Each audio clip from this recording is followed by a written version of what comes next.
Welcome on the show, Sports Update on Trust TV. Adeni G. Shafe. Well, always interested to look at Nigerian sport. We just have to look at our own, always trying to see how we can develop it. And right now, we'll be talking about athletics from Gombe State.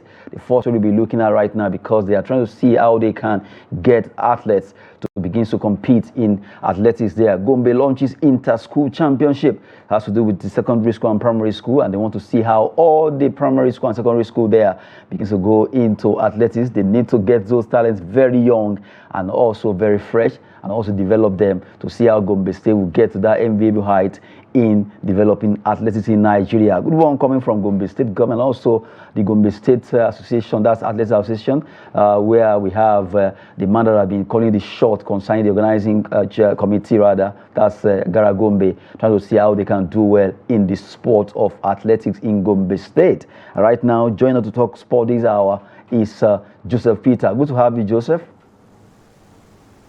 Thank you for having me. Okay, before you joined us, we're talking about Gombe State trying to launch athletics competition there that has to do with the secondary school, primary school, and they want to see how they will get all these young athletes together and develop them, because they are trying to see, they want to make sure they are able to get all the talented athletes across the state in a particular place, in one location, despite the young age, or their young age rather. They want to make sure they are able to nip it in the bud by getting all the best of the best when it comes to athletics in different events that has to do with Gombe State. You know, in sports, catching them young is a concept or a term that's always been used. You know, it's very, very important, because that's when you get to, find the best of the best, superstars in any aspect of it. So this is a good movement. It's a good move being made by Gombe State FA. And they are trying to discover. And when they discover, the next thing they should do is integrate and allow continuity, and maybe enforce continuity in these kids, and make sure that they reach great heights. This is the best time. It is a time to you can infuse things into children. You get to improve them. You get to edit even their capabilities and abilities and features that needs editing in the aspect of the game, whichever aspect of whichever game they are playing. So this is a good move. It's a welcome development, and I hope that other states also, engage in stuff like this, and not just engaging in it, making sure that the results come out. It doesn't make sense, or it doesn't, pay anybody when these kinds of competitions are organized and children are gathered together, and the best ones are picked and then abandoned later. I mean, that's counterproductive. So I hope that a bit of continuity would be in the system and allow these children to actually grow and reach the heights that they are supposed to reach. Now, talking about reaching the heights they are supposed to reach, and the fact that this event is an inter-school championship, it means all the secondary school, primary school in the state, they will be competing against one another, and that will at least give them that spirit of sportsmanship and also competitiveness, because the schools want to see, let the best athletes compete for them. And the fact that it's also, they want to see how they can bring them together into one camp, where they will having a camp commandant, they'll have transport, logistics, everything has been put in place for them to organize. Not that you go and run somewhere and then you get the best, you can hire someone easily. No, they want to camp them. All of you will be there. They will see if you claim to be in secondary school or you are already out from secondary school. They will be able to discover that. To some extent, that's a good one, at least trying to give that particular platform for these athletes to be able to compete, and also get to know one another, You know, by the time you camp them, a lot of them know each other rather from different schools before they are coming together as at a bigger level in the state as Gombe State. But now that competitiveness will be there, all the schools, primary, secondary school, and before you know it, I think Gombe State is trying to get a cue from Delta State, how Delta, Edo, Lagos have been able to dominate athletics for a long time now. And before you know it now, we begin to see a lot of talented stars coming from Gombe State, right? Yes, if you put the right measures down, of course, you get the best result, right? And when it comes to sports, interrelation matters. When these children get to be with each other, they learn from each other, and they become, more societally inclined. Because it's all about, communism. Relating with each other, developing each other, challenging, and then pushing each other to the limits. That's what gets to happen. And then any form of issues that we've had before, like with age grade competitions, where you find out that a certain group or certain athletes gets to perform at a stage where they have outgrown, all those ones also get removed. Those factors are being checked by this particular approach that Gombe State have actually taking into play now. So a big congratulations to them, a big congratulations to the young minds that are being breaded up. I hope that everything works out well and they get the best result from this. Hopefully the best athlete will be discovered from the northern side of Nigeria, Gombe State, trying to see how they can develop athletics and get so many young talented athletes. If other states can take a cue from this too, let all the state local government begin to go back to the grassroots. Let's get them young and see how we can develop another set of Nigerians that will make us proud. Looking at what happened at the Olympics, it's high time we begin to go deeper and deeper to the grassroots and also allow talented ones to be the one to compete. Not about favoritism. We just want the best legs or hand or whatever they use.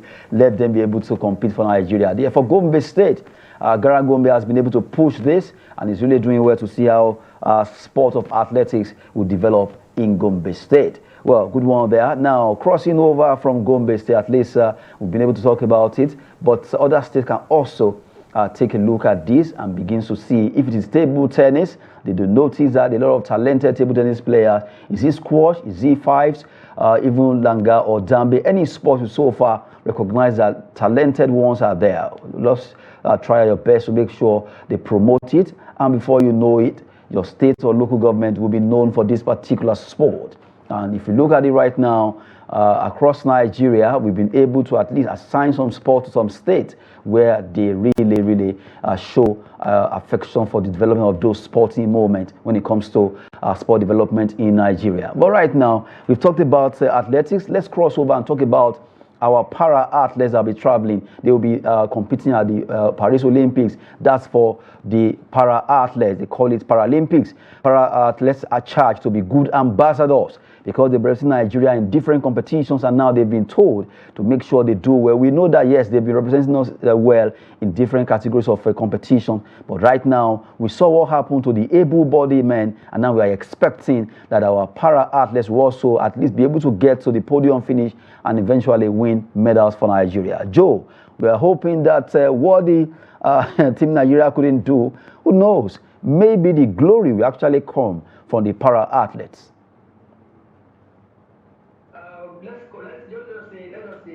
What the athletes, this particular set of Team Nigeria did not do, this second set of another Team Nigeria also would actually get to achieve it. It's a good, thing to see that we have them to represent us, and we know what they have done before.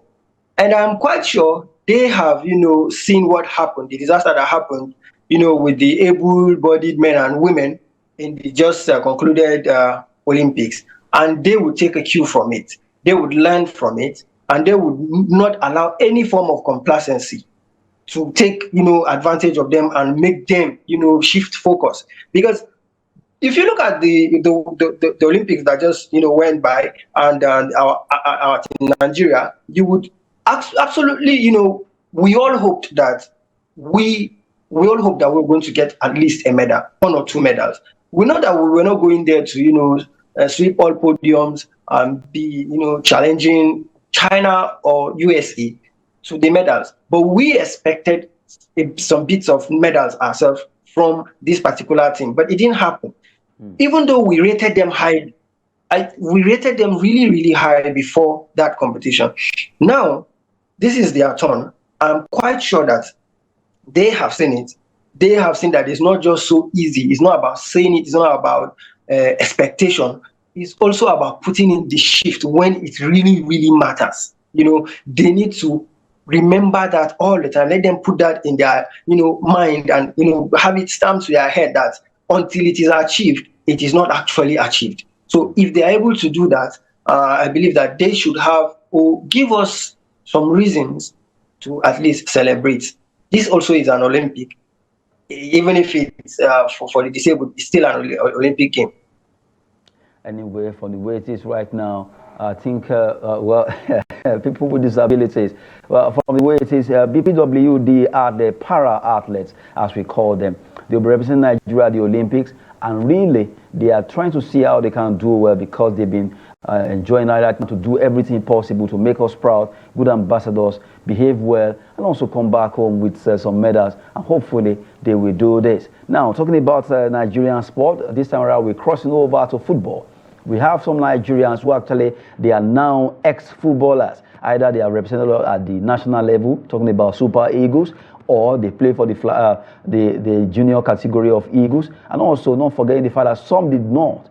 They were not able to play for the senior team, but they play football as a professional. They have an association called PFAN, Professional Football Association of Nigeria. That's from the way it is, their president, Tijani Babangida, is begging all of them to come together under one umbrella because we saw a lot of issues that has to do with some group of ex-players, veteran players who really wanted to have a breakaway from the national body. But right now, Babangida, after it was being celebrated for all the show of love they showed him after the accident he had to come up with this, trying to at least talk to all the professional players to make sure they come together as a team, as one, under one umbrella, to be able to move further in whatever they want to achieve as a body. Since I heard about this PFAN, I've not, I've not, I don't know, I don't think that I've heard enough noise made by them since the last time I heard about them was, I think the league scenario or something like that. They are usually quiet. You don't even feel their existence, which is not supposed to be so at the first place. Look at what the teammates of Tijani Babangida did for him, Roda JC of Poland. They were the ones that were responsible for moving his wife abroad for treatment. They hosted him. They showed him love. That made him to, as the president of the PFA, that was kind of a clarion call for him to come and fix what is wrong at home. And really, there's nothing like that here. We see situations whereby ex-players, go back to the streets. There's no any kind of help from their, from current ones and even the ones that are able, that are still ex-players. So, a lot of, abnormalities as per this particular organization, and they need to correct it. In this life, a lot of things happen. Sometimes you can even be well and still have issues financially that may not even be your fault, but you will not find help. With them, they don't help each other. They don't even look after each other. It's not like the organization is almost like it's non-existent. Problem. It's just like it's non-existent. If not now that I spoke about it, I honestly do not even know he is the president of any organization like that. The last time I heard about them was when there was a controversy, and it seems it's only when there's controversy that you get to hear about organizations like this. So they really need to stand up, work it out, come back together, and actually love each other. You get to see clubs helping, European clubs helping their ex-players. We have that with Arsenal. The recent one, I think last one was Kevin Campbell, where both Everton and Arsenal helped, assisted in both hospital bills and all that and what have you. So I don't know why all these kind of things are absent in this our side, but then it's never too late to correct things like this, right? It's never too late. They can, come back together, work together, and actually love each other and help each other, because that is the best way to win. That's the only way they can win, because they were humans before they became footballers. That's what they need to always remember all the time. So it's a good thing that he at least have gone and seen it, and he's trying to come back to establish something like that, which would help him and his colleagues also, and even the upcoming ones, because they are going to be, even the present crops of footballers will one day become ex-internationals, right? So it's for their own good if they do something about this and help, curb all these issues that they are having. Well, there should not be division between the footballers, either ex or current players. They just have to come together as a team, as a body, national body. PFAN president there, Tijani Babangida, calling for oneness among all the players that plays football, well, both home and abroad. Well, that's a good call coming from Tijani Babangida there. And still talking about football, we have a Nigerian who used to play in Belgium right now as pitch stand with a new club over there in the US Major League right now, talking about Alhassan Yu joining New England Evolution. That's the club he has joined, and the manager of that club, Clay Porter, says Alhassan Yu is a complete player, and they want to. That's the reason why they signed him to join them over there in the US Major League Soccer. Very much complete player. I'm quite surprised that he goes to the United States, although the money must be good, but then. I was expecting him to come, to a better limelight in Europe, maybe Italy or maybe even England, because he's aggressive with his game. But then he has made his decision, and it's his decision to make. We wish him the very, very best there at New England in the US. Well, a good one there for Alhassan Yu, wishing him the best, at least getting to the US. Let's see what he'll be offering them as a complete player coming from Clay Porter. And now from Clay Porter, we talk about West Ham United. They've been able to get the man they've been pursuing for a while. Talking about Wan-bissaka. Well, West Ham signs Man United defender for £15 million. And that's a good one for them. They've been after him for a while. Joe, finally they got their man. They've been after him for like seasons now. Finally, they have gotten their man, and they've got him very, very cheap. I remember he left Crystal Palace for Man United for 50 million, and now they are getting him for 15 million. That's a good business, because this player is not a finished player. He's very, very good. He's a very, very good player, but it just didn't go out as expected for him in Man United. And I don't know, West Ham are on a rampage right now, signing left, right, and center. Todibo came in, Wan-bissaka, and the rest, and they're still in the market searching for players. So who knows? The Londoners, London teams would have to watch out for West Ham this season. Okay. Why the London teams are actually watching out for West Ham? Another London club. Yes, the news just broke now that Cole Palmer has actually extended his contract with Chelsea. The Blues they are ready to make sure they have more time with Cole Palmer, and that's a good one, because right now he has been able to at least extend his deal. Good one for Chelsea, good one for Cole Palmer. That deal will at least get him with a higher salary as a reward. Cole Palmer has been a player that has really turned things around for the Blues, right? He has really turned things around for them. He's their best player last season. We saw what he can do even in the Euro. Anytime he comes in, to play for England, there's a bit of spark that he comes in with. He's very, very good with his feet, and he's just absolutely amazing. I wasn't expecting so much from Palmer when he left Man City, even though you could see how good he is, or he can be at Man City, but I didn't think it was going to happen this fast, and for it to have happened this fast, credit to him and credit to all his efforts that he has been making. It's a good thing for Chelsea. They need him as much as they need, they needed Lampard, because the guy can just play a lot of positions, and he has been very, very much integral to their performance. It's a good signing for them. Okay, good sign for them. Well, let's take one more story with you, Joe, before we let you go. We're talking about Manchester United. At least Wan-bissaka is gone now, but right now they are reopened talks with the player they've been wanting to sign from Everton, defender Gerard Brantwaite. Right now, Manchester United are trying to see how they can get him for £60 million. I'm not so sure that is a good move. Reason why I'm not sure is because it's not like Brentwaite is not a good player. He's a very, very good player. Seeing what he has done for Everton last season, and every defense in the English Premier League would want somebody like him.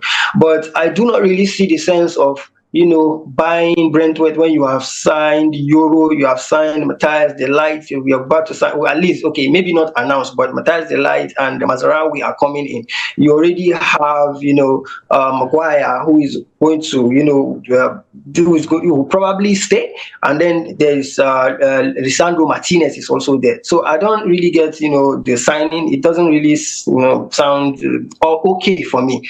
But then Manchester will always do what Manchester United does. So if they happen to sign him, then we'll see how it's going to be, because I don't understand why Brentwaite would want to leave Everton to come and sit on the bench and watch Matthias De Ligt. And I'm quite sure that Matthias De Ligt will not leave Bayern Munich to come and sit on the bench rather. So, there's also Euro to learn and try to integrate and fight for a place. So why bring in Brentwaite to add to the list? Well, like I said, Man United will do what Man United does. So it's in their hands to do what they like. So that's a way to throw jive at Manchester United, Joe. Anyway, well, don't worry. One of these days, we get a Man United fan to face you. So one-on-one, you're going to talk this over. It's not over yet. We're waiting for it. Yes, want to appreciate your time with us. Thank you so much for joining us from Kaduna. Thank you so much, Joe. Thank you for having me. Okay, before we wrap it up, let's just take 3 more transfer gossip. Ipswich Town, Everton and Fulham, as we speak right now, are keen on a loan move for Man City midfielder Calvin Phillips. They want to see how they can go for him. Well, for Calvin Phillips, who knows, maybe Everton or Fulham will be the place to be, or Ipswich Town. Aston Villa, Fulham, Crystal Palace are in the race for Chelsea centre-back. That has to do with Trevor Chalobah. Chalobah has been a player that, well, from the way it is, it needs to be out from Chelsea, and about 3 other clubs are really ready for his signature: Fulham, Crystal Palace, and also Aston Villa. And the last one has to do with Leicester City. Leicester City agrees deal with Bayer Leverkusen over a loan deal for striker Adam Lozek. They want to get Lozek, and from the way it is, that deal has been actually agreed on, just to finalize all the paperwork and see how the player can actually move from Germany, Bayer Leverkusen, and move straight down to Leicester City. And I want to ask the question: Bayer Leverkusen won the German Bundesliga while living where he wants to get a playing time where he will be able to achieve more. That's it that we have for you on the show. That has to do with sports update. We've been having Joseph Peter join us from Kaduna, and we appreciate him for being with us. And right now, for development of sport in Nigeria, Gombe State, watch out. In a couple of years to come, it begins to get the next using boat. Who knows? Anything can happen. As long as they go grassroots, they can get it done. That's it on the show. Sports update on Trust TV. Adeni Ajishafe. Thanks for watching.